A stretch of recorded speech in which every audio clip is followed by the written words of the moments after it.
Mahal na mahal ko siya at hindi ko alam kung paano ako makakatayo ngayon. Minahal ko siya ng sobra and he promised me na maghihiwalay sila ng asawa niya. Ako raw yung mamahalin niya ng buo. He didn't lie, pero kasi naghiwalay nga sila pero hindi naman niya natupad yung pangako niya sa akin dahil namatay siya.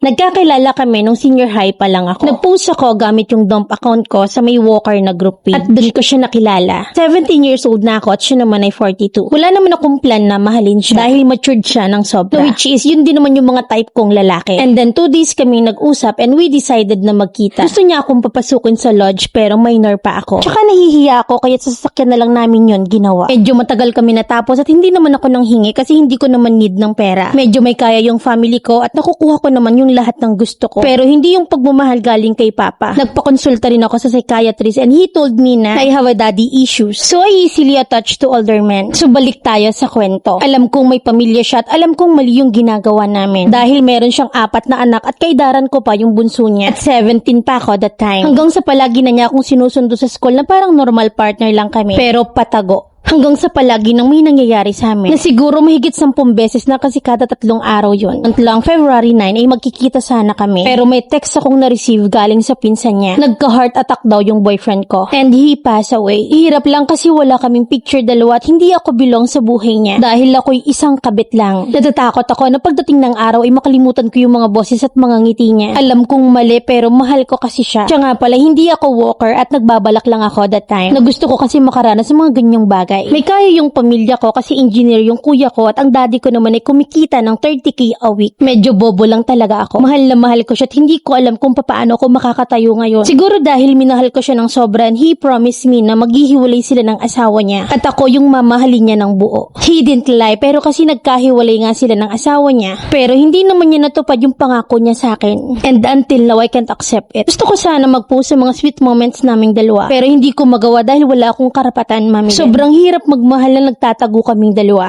Hindi ako makapunta sa lamay niya at makita mo lang siya hanggang huli. Umiiyak ako pero patago. At itatago namin yung kasalanan namin dalawa hanggang sa hukay ko. Mami Len, bigyan mo naman ako ng masakit na advice. Letter sender, Cassandra.